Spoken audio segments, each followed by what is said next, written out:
region.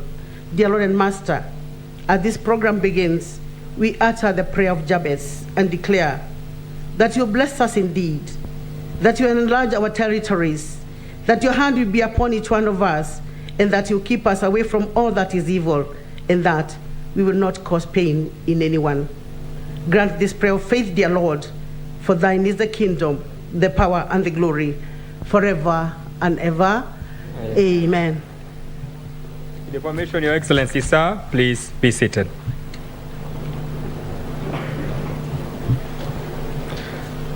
Your Excellency, Honorable Uhuru Kenyatta, President of the Republic of Kenya and the Commander-in-Chief of the Defense Forces, the Director General of World Health Organization, Dr. Tedros, the Director General UNON, Mrs. Zainab Bangura, the Regional Director of World Health Organization, Dr. Mueti, the Kenyatta University Teaching Referral and Research Chairperson, Professor Olive Mogenda, and the board, distinguished health sector family, ladies and gentlemen, with your permission, sir, allow me to invite the Chairperson, Kenyatta University Teaching Referral and Research Hospital, Professor Olive Mogenda, to make her welcome remarks. Welcome, Prof.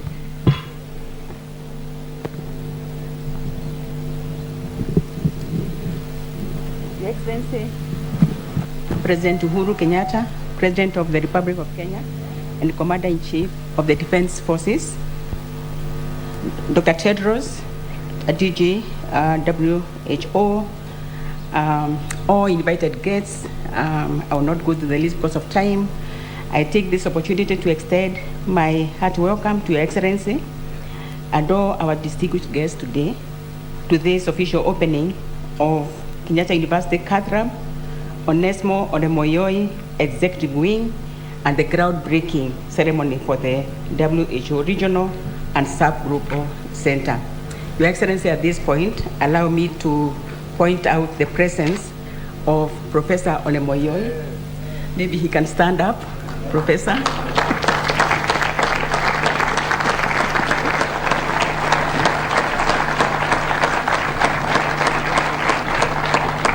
Thank you, Professor Onemoyoi, and your dear wife, Leader Onemoyoi. Leader, you can also stand up, we see you. Your Excellency, Professor Onemoyoi was the chairman of council, Kenyatta University, for many years. I always tell him he's the one who gave me the job as a VC, very progressive professional, a doctor and a scientist, and he was very instrumental in the visualization of this hospital and looking for the money and convincing the president during that time to give us the money. Congratulations, Professor Onemoyoi.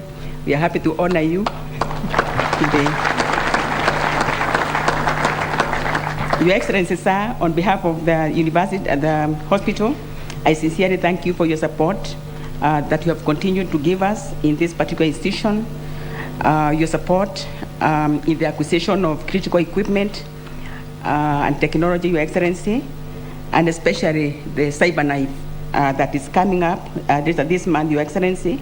We will work very hard to make sure that you are the one who is going to commission it.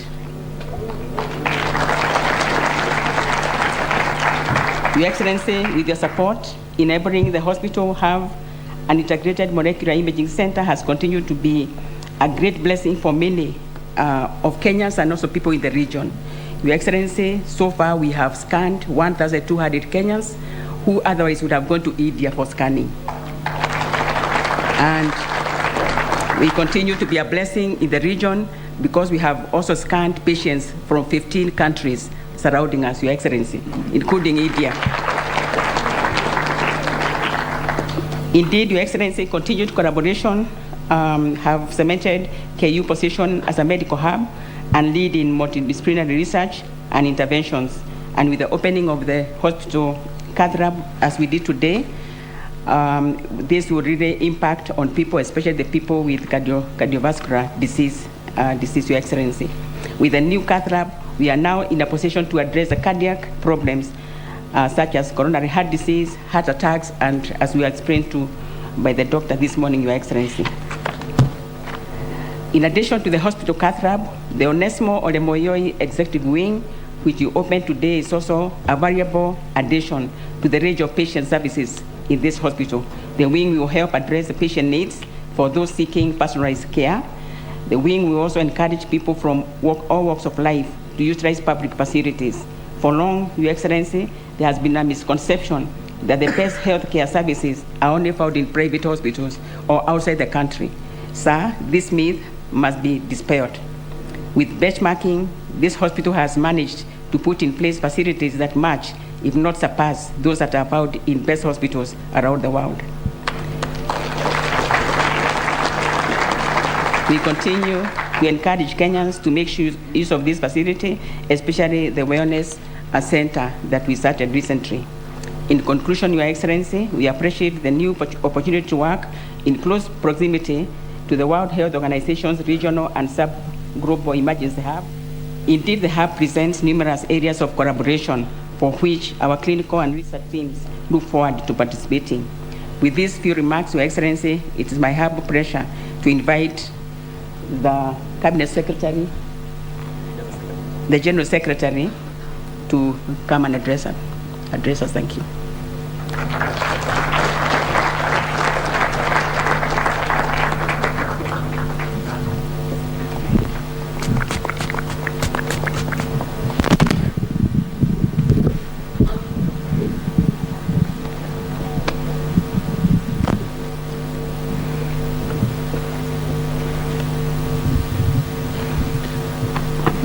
Thank you to Madame Olivia. I heard her other name, Chief Visionary Officer.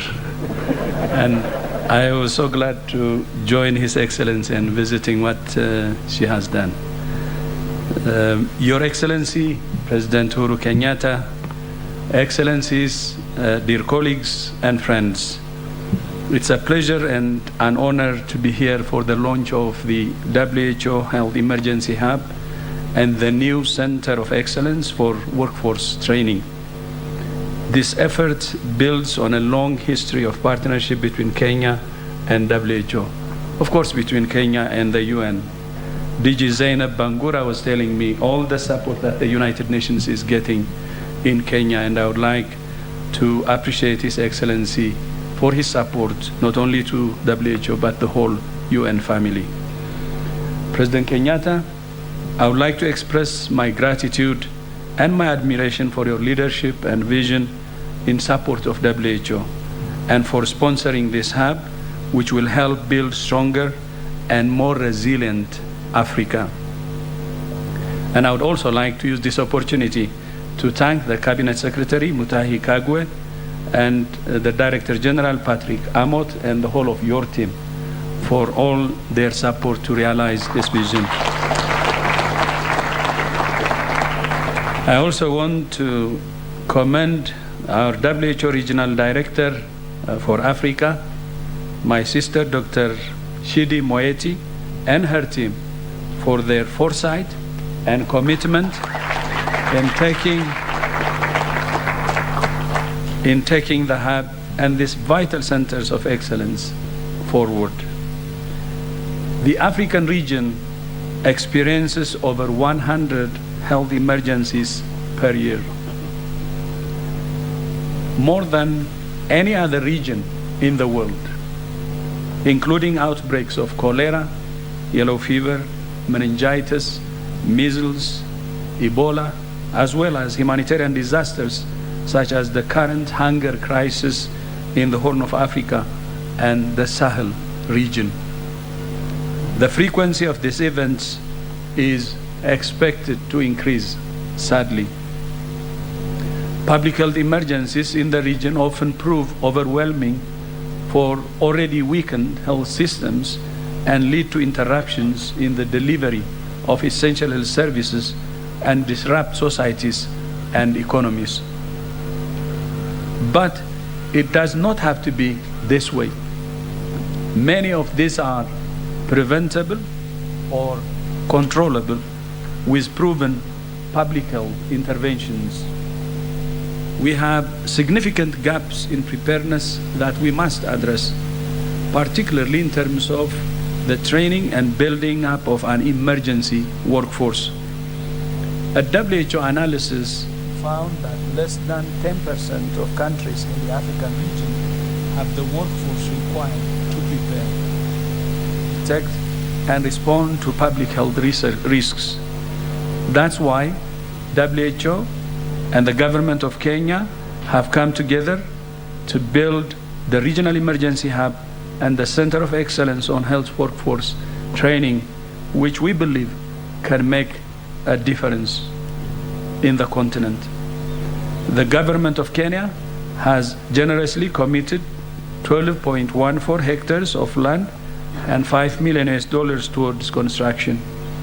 The government of Kenya is also generously providing WHO with office space, which can accommodate 120 staff for a 3-year period while the hub is being built.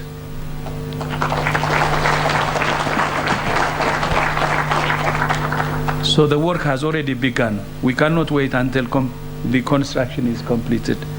And that's why the 3-year office space that can help us to start supporting countries in our continent. The office is nearby at the Kenyatta University Research and Referral Hospital.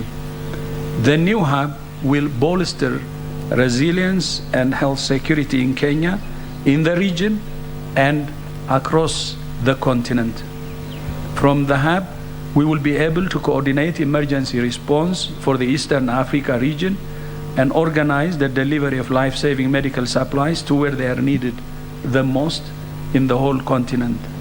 The hub will also be used to stockpile medical supplies and equipment, which will improve effectiveness and allow resources to be deployed to the field more quickly.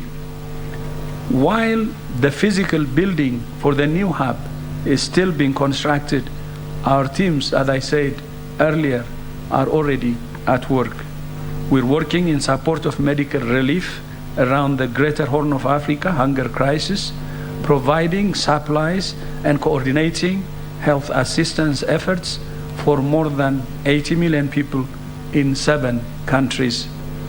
WHO has scaled up operations to support countries in the Horn of Africa facing compound challenges: acute food insecurity, conflict, the worst drought in 40 years, devastating flooding, the impact of climate change, and rising international food and fuel prices, all in the midst of COVID-19 pandemic.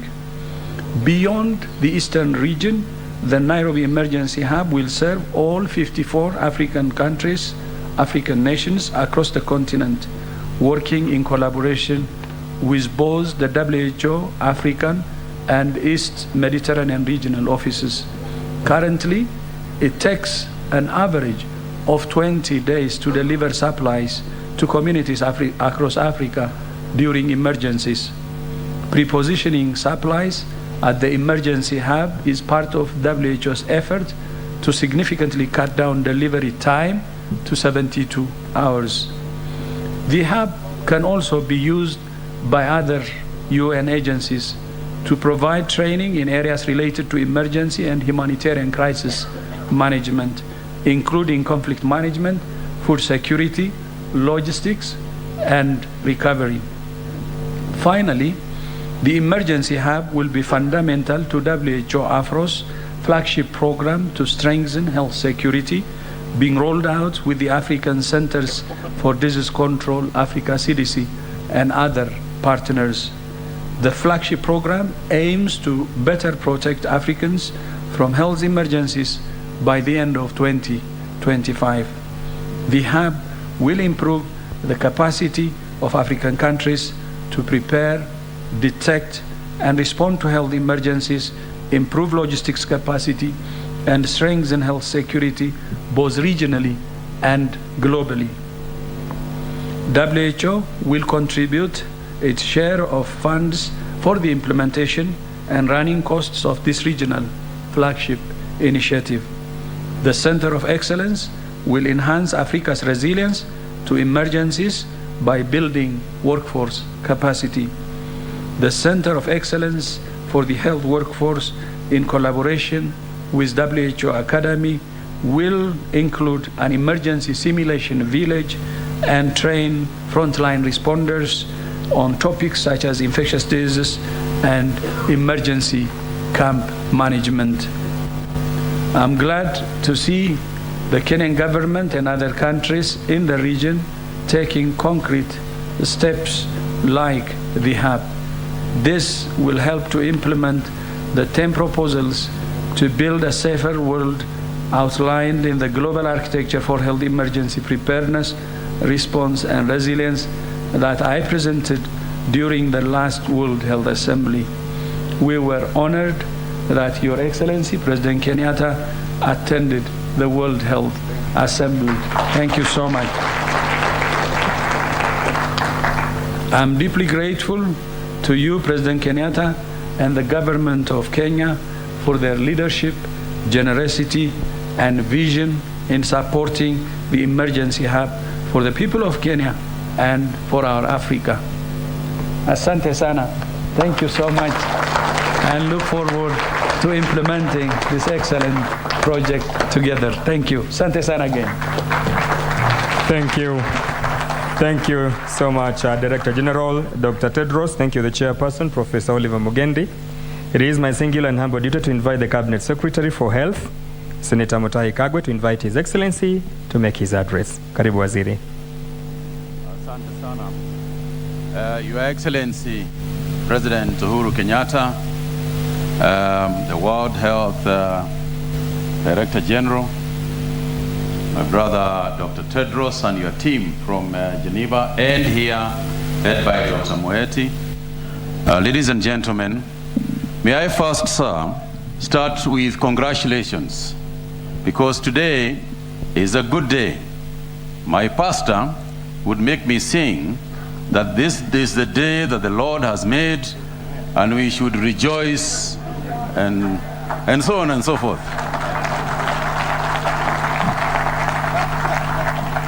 Because the reason why I am excited about it is because first, on the CATH lab development, and I want to congratulate Dr. Olive Mogenda and the KU team for the second CATH lab that we have commissioned here in this republic, in keeping with the various reforms and transformations that Your Excellency have ordered that we do within the Ministry of Health. Secondly, sir, is to welcome really in a very special way Dr. Tedros and his team, because again, this is a very important event. And history will record, sir, that you have presided over the launch of a very, very important center here in this country. And it is also in keeping that the agenda that you have put for us in making Kenya not just a national health hub, not just a regional health hub, but also an international health hub. From this center, sir, just neighboring us in KU, we have assisted other countries. We have indeed lived on the motto of being our brother's keeper. We sent 50 nurses from this center to help Seychelles when COVID-19 broke out, and everybody thought that we didn't have the capacity to deal with it for ourselves. But not only did we have the resilience, because we reestablished this hospital within 3 months as a COVID-19 response unit, and also assisted other countries from this place. So, Your Excellency, the World Health Organization, since day one, has been committed to coming here to Kenya, and like Dr. Tedros said, we have no doubt it is because of the confidence and the support that you continue to give them. You know, Your Excellency, at the point of embarrassing somebody, you know, Dr. Thiam, Adam, I don't know where Adam is, but when he came to my office and he talked about some space that he was looking for to have the center, he has been around all this country. He went down to Athi River, he went with the Dr. Kuria, moving around all this country, and I had told them from the word go, you will eventually end up at KU. So the tourism was good, but eventually Dr. Thiam came back to the same place that we started, and it is it is a logical conclusion. It's a center where we have an airport very near here, we have got a hospital right here, and Your Excellency, I have no doubt that the World Health Organization personnel will not only enjoy working in the center, but they will indeed enjoy working in this country.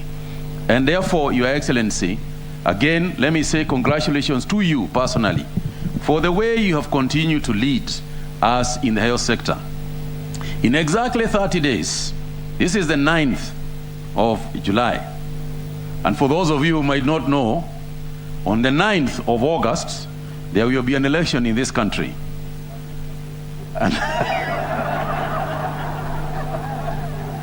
And His Excellency has exhibited some truck driving skills out here that we have seen. But irrespective of what you do, sir, this nation will never forget what you have done for us generally,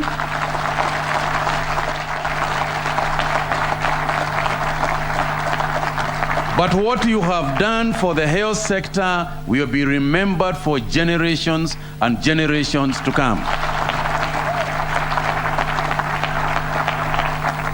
Not just by Kenya, not just by the region, but the world at large. We remember when the UN, when you launched, sir, the UN COVID Center at Nairobi Hospital, where Zainabu was dreaming and working day and night. It is because of your support that the UN constructed that particular COVID center in Nairobi Hospital. Now we are here with the World Health Organization. Your Excellency, congratulations and thank you. I thank you.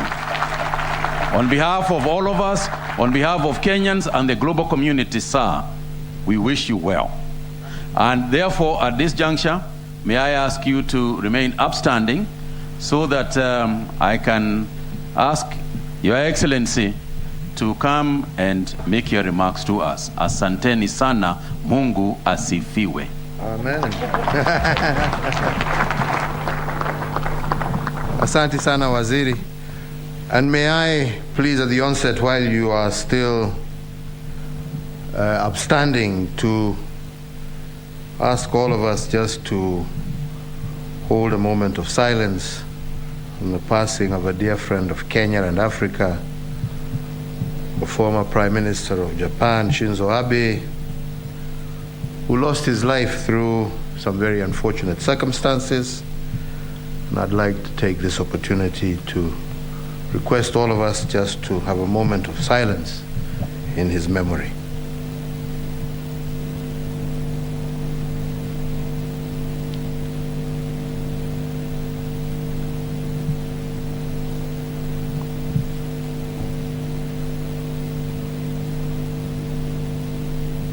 I thank you very much. Thank you. The Director General, Tuketi, sorry.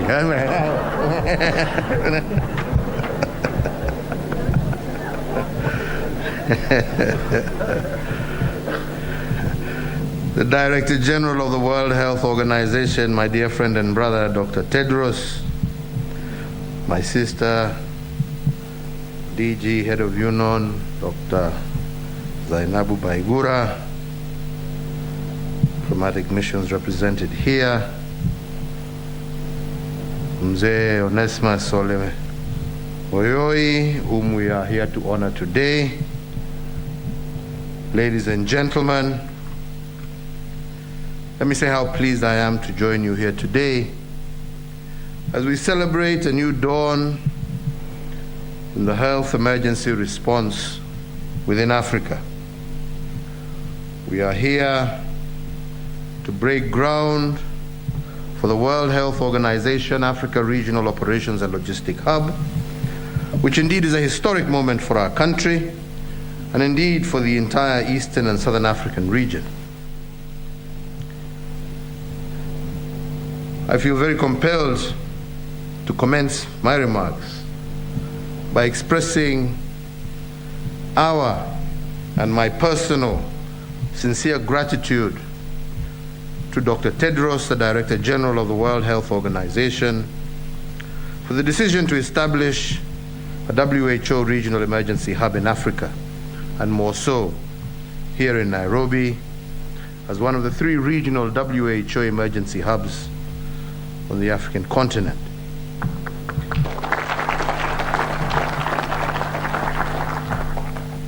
Each year, as has already been pointed out, we have over 100 health emergencies occurring in the east, central, and southern parts of Africa.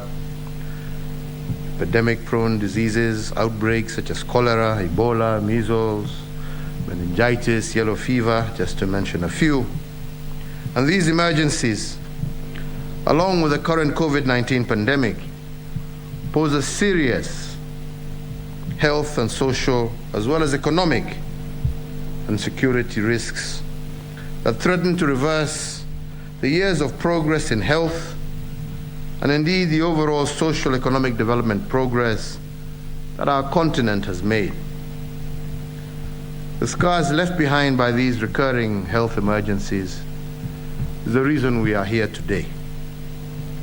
Together, united in our common cause to invest better in emergency preparedness and response. Just like many other nations, just as we were recovering from the social and economic effects of COVID-19, we are now in the midst of a possible 6th wave of the pandemic that is compounded, unfortunately, by this chilly and gray weather that we're experiencing in Kenya and around us. The loss and the havoc and the pain we have had to endure since we reported our first COVID-19 case, and through the last 5 waves of this disease, have no doubt been devastating, not only to lives and families, communities, but also to our economy. In response to the pandemic, the resilience of our nation was indeed put to test. However, over time, our Kenyans embraced the fact that it was not enough for the government to upscale its efforts if the citizens themselves did not upscale their engagements as well. And they all understood that indeed a challenge like COVID-19 requires citizens to partner with governments in finding solutions to contain such challenge, but also requires nations to work with each other in order to ensure that we get lasting solutions. So, ladies and gentlemen, although we as African nations did relatively well in our attempt to contain the disease and flatten the curve, we all must remember that there were 2 challenges that stifled our efforts. Firstly was the supply of essential commodities such as PPEs, which were very limited, and secondly, the vaccine inequality problem due to the global supply chain challenge, and regrettably, what we referred to as vaccine apartheid. The profound challenges led to the emergence, however, of a new path, an innovative thinking on the part of many African countries. And the emerging path was laced with opportunities, with a promise of a better tomorrow. We in Kenya, for example, have now developed our own capacity to manufacture our own PPEs for local use as well as for export to the region and the world. And very soon we shall be launching our own vaccine manufacturing capacity, Kenya Biovacs.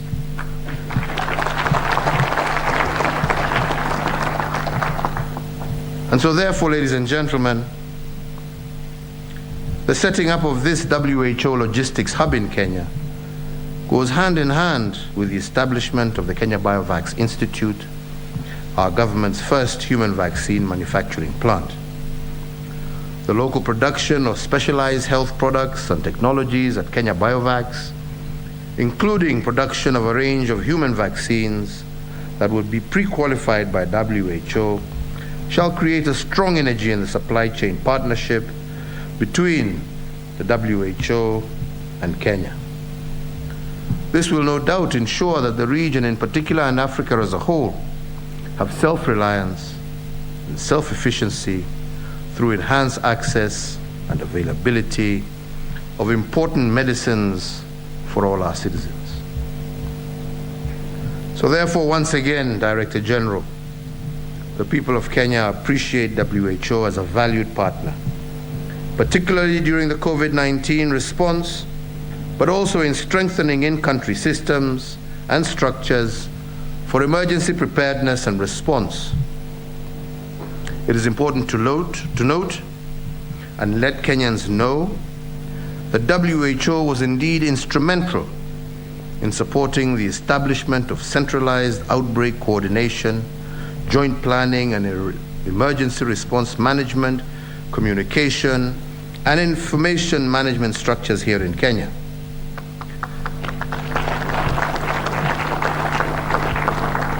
The WHO was also instrumental in helping us set up the Public Health Emergency Operations Center for coordinating operational information and resources for strategic management of public health emergencies.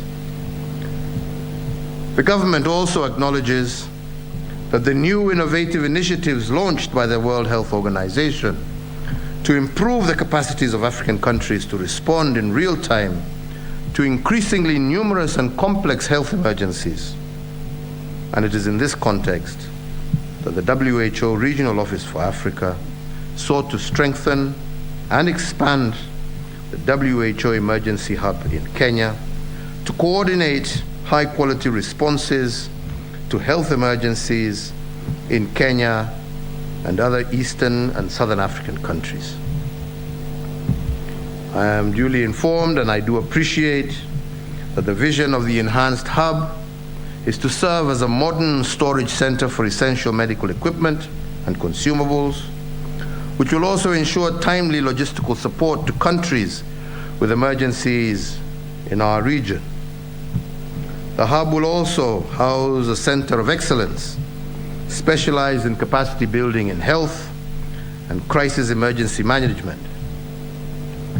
An expanded and more versatile emergency hub in Kenya will allow the WHO to effectively and swiftly support Kenya and all Eastern and Southern African countries by maintaining stockpiles of medical and logistical supplies, onboarding and training a multidisciplinary team of human resource to serve as Africa's elite emergency experts, and stationing WHO and the AFRO health emergency professionals to ensure quick deployment during public health and humanitarian emergencies in our region and in Africa as a whole.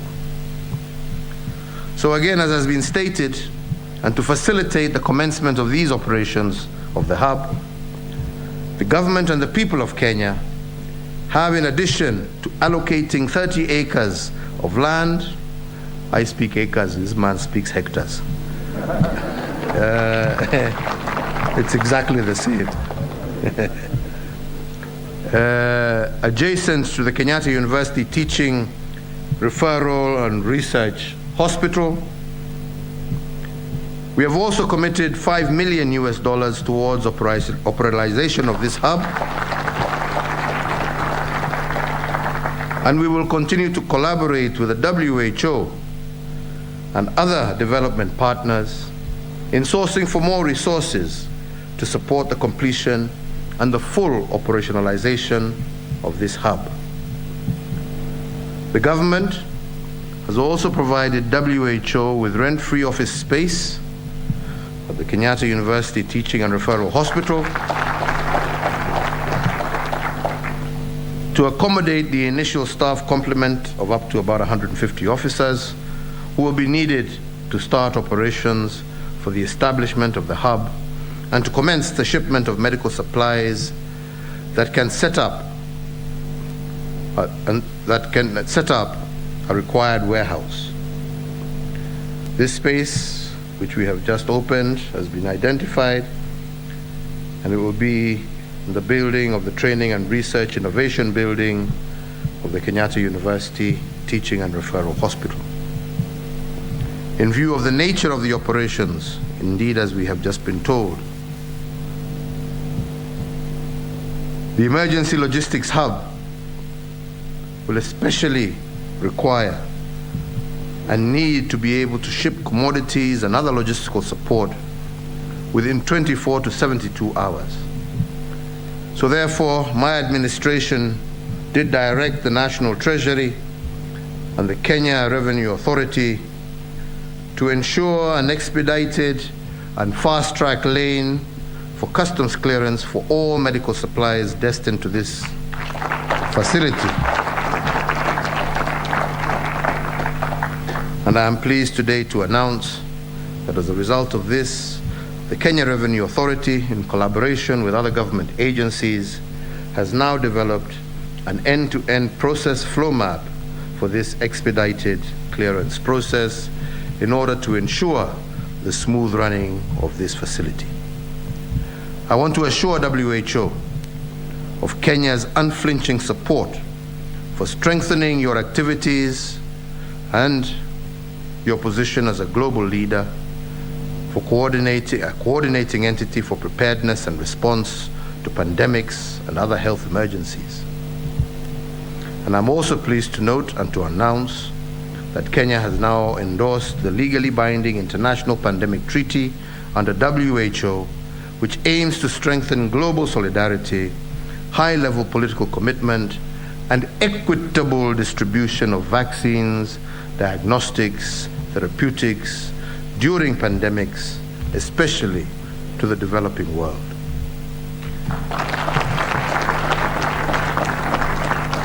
So as I conclude this segment of my speech, I'd like to congratulate once again the World Health Organization for this great milestone and for having confidence in Kenya and her people to undertake the task of making this hub a reality. I also wish to commend the Cabinet Secretary and his team for spearheading the activities towards the establishment of this hub, and I indeed look forward to our nation joining other pioneering nations in the world that are host to regional WHO hubs and to the beginning of a new era in the management of health emergencies in our great continent of Africa. Asante sana, na tunawashukuru. Thank you very much.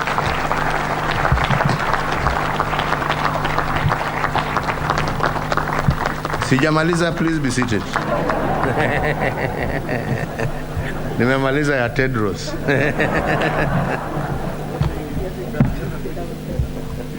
But I also want to take this opportunity to thank the team at Kenyatta University Teaching and Referral Hospital, because we have also taken advantage of this event to also open their new CATH lab. I want to congratulate you because it is quite clear that this hospital is progressively going to become the most modern medical facility on the continent of Africa.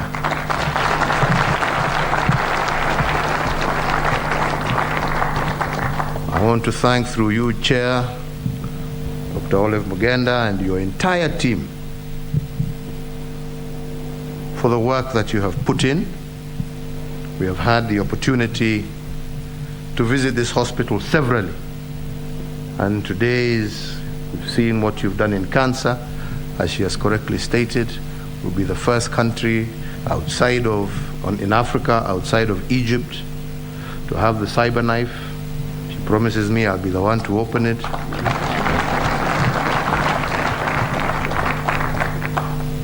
We have seen what we have done for cancer, now for cardiology. This hospital was fundamental, and it opened right on time and was instrumental in helping us manage the COVID pandemic, and we're very grateful for that. And what does this say? This just tells us that what the nation requires is just visionary men and women and people who are committed to work, you know?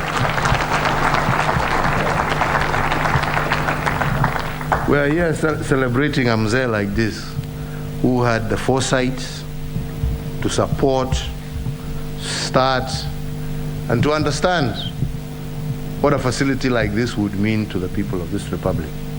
And we have come and continued and pushed that agenda through. But it is very sad also that we also have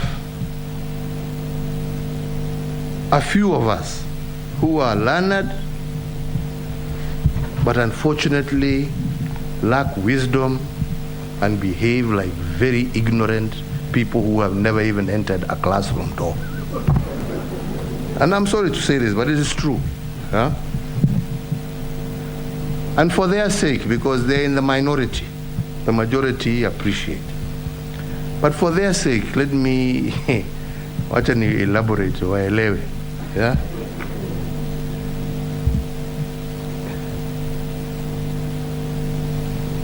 Property, whether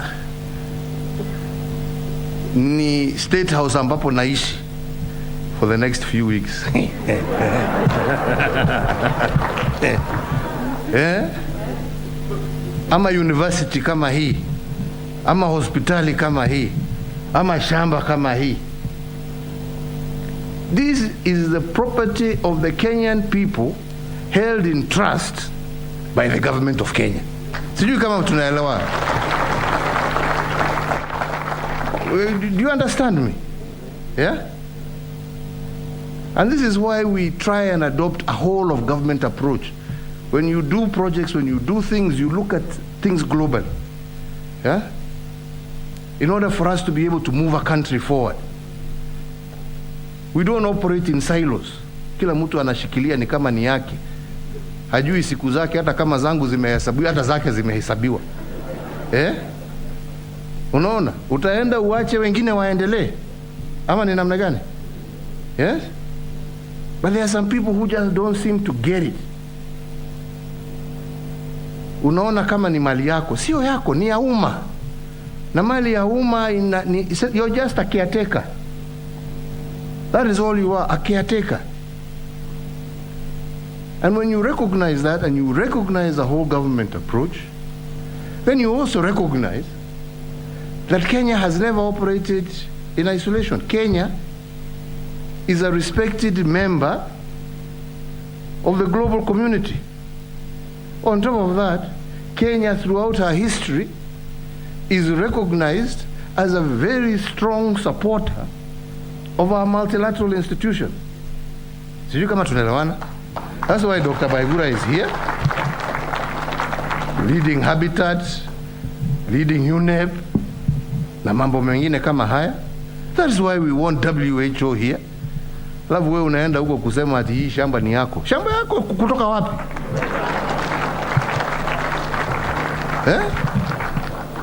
Hii ni shamba ya Wakenya.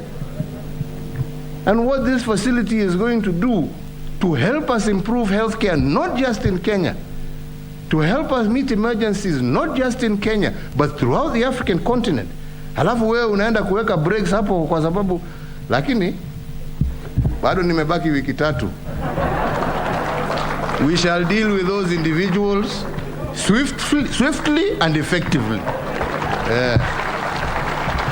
Swiftly and very effectively. Waende, tutaenda nyumbani na wao. Swiftly and very effectively. We can't have individuals, people operating as individuals. We operate on behalf of the people. We operate on behalf of the global community of which we are a respected member. Sio kurukaruka huko na mambo yako na fikira zako ambayo hatujui ni zimetoka wapi. Anyway, wacha nisi hiyo nimekwisha. Yangu ni kuwapongeza. Madam, on your hospital, to thank our partners WHO, to thank our partners the United Nations, and to say that Kenya will continue to be a strong and firm supporter of all global efforts aimed at improving the lives of our people, aimed at bringing peace to our continent and to the world.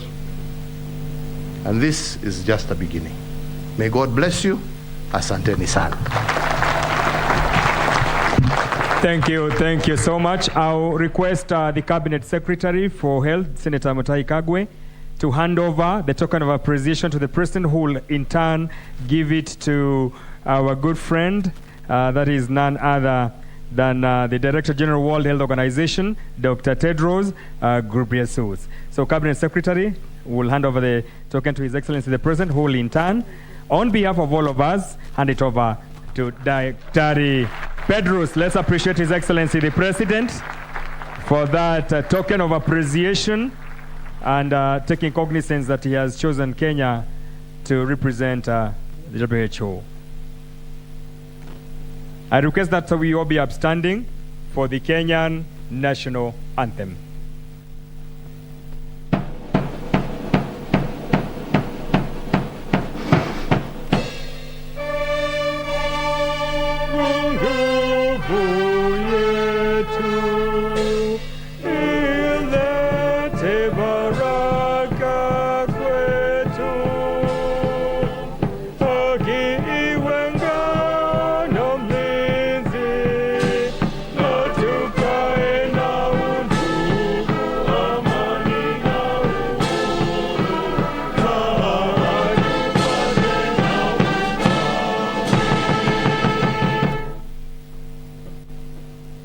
Nitaomba tubaki tumetulia wakati Mheshimiwa Rais anapoondoka.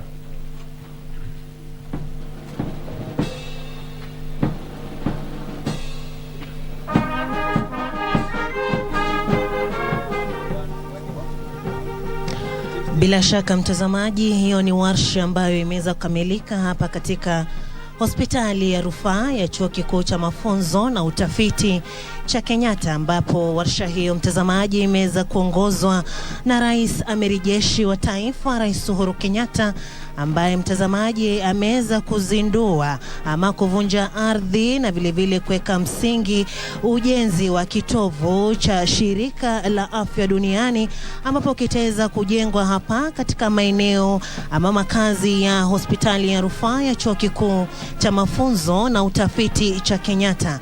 Rais Uhuru Kenyatta alikuwa ameandamana na baadhi ya washikadau katika sekta ya afya, akiwemo Waziri wa Afya Mutahi Kagwe na vile vile mkurugenzi wa shirika la afya duniani Tedros Ghebreyesus na vile vile washikadau mbalimbali. Hata aliyekuwepo pia ni gavana wa kaunti ya Nairobi ambaye ni Ann Kananu na washikadau mbalimbali katika kaunti ya Nairobi, ambapo wamefika hapa kuweza kushuhudia warsha hii kubwa, ambapo Rais Uhuru Kenyatta ameweza kupongeza sekta zote ambazo zilitumika ama zilihusika katika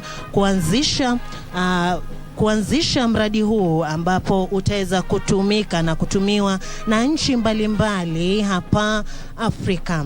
Vile vile hapa kumekuwepo na mwenyekiti wa hospitali ya rufaa ya chuo kikuu cha mafunzo na utafiti ambaye ni Olive Mogenda, ambapo mtazamaji ameweza kuongelea na kusifia washikadau ambao wamesaidia katika kuwezesha mradi huu kuweza kuanzishwa, na vile vile akaweza kusema kuwa mtazamaji, katika muda wa takriban wiki moja ama mbili watakuwa tena wanazindua mradi wa CyberKnife, ambapo ni mradi ambao utaweza kusaidia katika kutibu saratani, na Rais Uhuru Kenyatta ameweza kusema kuwa anafurahia kuwa ataweza kusaidia kuzindua mradi huo ambao utaweza kuwasaidia watu wengi sana, si tu hapa nchini Kenya bali katika bara la Afrika.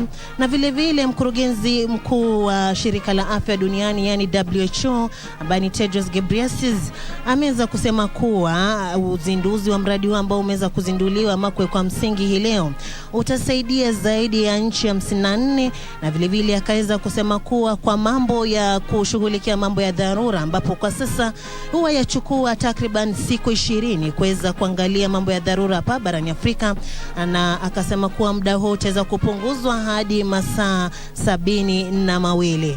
Na vile vile Rais Uhuru Kenyatta mtazamaji ameweza kuongelea mambo mengi sana, akisema kuwa ikizingatiwa kuwa sasa hivi tupo katika wimbi la 6 la COVID-19, shirika hili la afya duniani limeweza kutusaidia katika mambo mambo mengi, ambapo kusaidia kupunguza makali ya COVID-19 na vile vile litaweza kusaidia katika mambo mengi, hasa katika magonjwa ya dharura kama vile kolera, Ebola, yellow fever. Akasema kuwa hii itaweza kusaidia kuweza kupunguza na vile vile kuweza kudhibiti magonjwa kama hayo hapa katika bara la Afrika, kwani itakuwa ni kitovu cha shirika hilo la afya duniani. Vile vile mtazamaji, hapo awali pia Rais Uhuru Kenyatta aliweza kuelekeza waliofika hapa katika ukimya wa takriban dakika chache ili kumkumbuka aliyekuwa waziri mkuu wa Japan ambaye ni Shinzo Abe, ambaye alifariki hivi majuzi, na vile vile akaweza kuongelea mtazamaji kuhusiana na changamoto ambazo tumeweza kupata hapa nchini Kenya katika kudhibiti msambao wa matandavu ya COVID-19, ambapo alisema changamoto kama vile usambazaji wa vifaa na vile vile utengenezaji chanjo. Akasema pia kuwa mtazamaji, kufikia sasa tutaweza kuzindua kituo cha kutengeneza chanjo, yani Biovax, hapa nchini Kenya, ambapo ni jambo ambalo limeweza kupigiwa upato na watu wameweza kufurahia sana, kwani chanjo hii sasa itamaanisha kuwa tutakuwa tena na shida za kupata chanjo katika kutibu magonjwa mbalimbali ambayo yatakuwa na wakumba wa Kenya. Mtazamaji, unapoona hapo katika runinga yako ni picha za mwisho ambapo tunakamilisha warsha hii.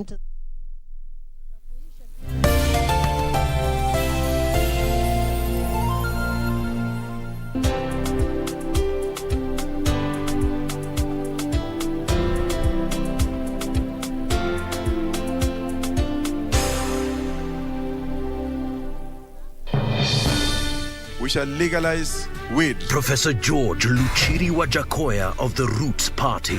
Semeni Babakea. Babakea. Raila Amolo Odinga of the Azimio la Umoja One Kenya Party. Unajua mimi sina pesa ya serikali ama ya kashfa. David Mwaure Wahiga of the Agano Party. And hakuna kura ya hasla mtaiba. William Samoei Ruto of the Kenya Kwanza Alliance. Presidential Debate 2022. Do not adjust your sets.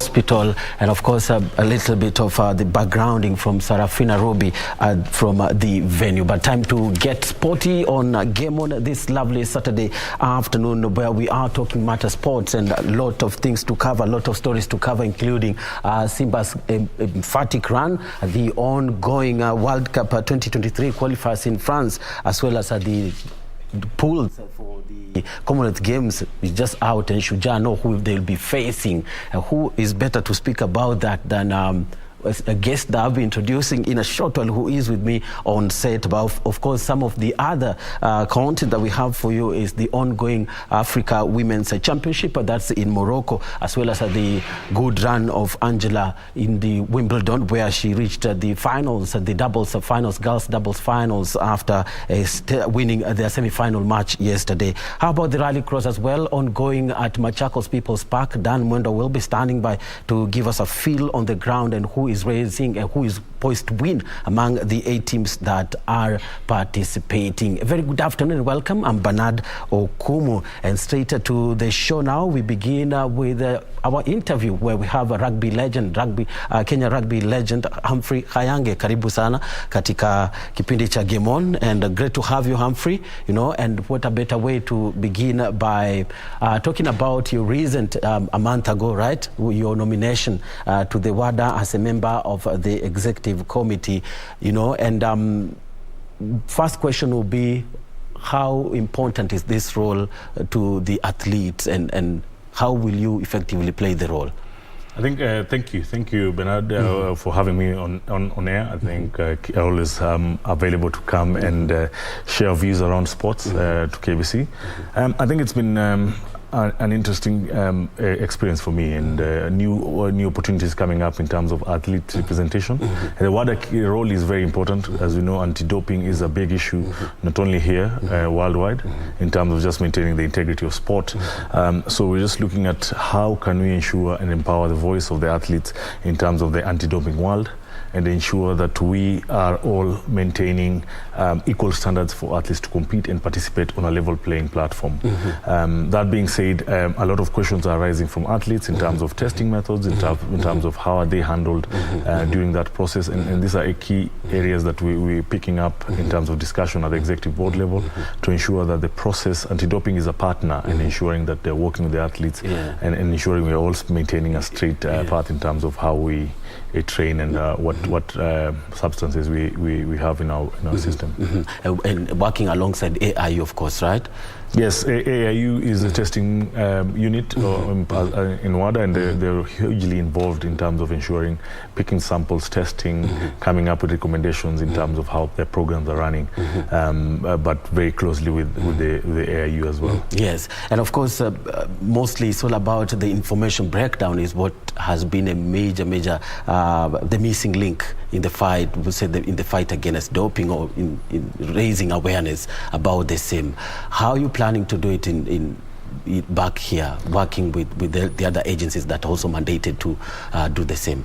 I think, first of all, athletes look at anti-doping as the police coming to catch them. Even if you've not doped or even if you've not done anything, anti-doping, the way they come and approach you, athletes are already apprehensive and like, okay, you're already coming and treating me as somebody who's done wrong even before the result has come out.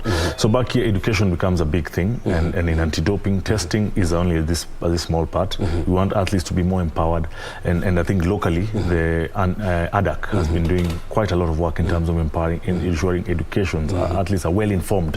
Education is power. So athletes are well informed about whatever. If somebody comes and tells them this, you can use this, it's good for you, they are able to respond and say no, this has to be checked. They go to a doctor wants to prescribe a drug, they're able to inform them, no, I'm part of Team Kenya, I need my drugs to know what I'm having, to check in with the authorities to know if this drug is good, or do I need to tell them before that I'm using this drug that is supposed to treat me. So a lot of it is education and empowerment for athletes, and that's what the key thing. ADAC are mandated to run that, but as well at the Athletes Commission at NOC, we're ensuring that in terms of anti-doping issues, we're empowering athletes. In terms of other issues around athletes, whether it's career, etc., we continue empowering them and ensure that they have the information where if they need assistance in any area, they're able to reach out.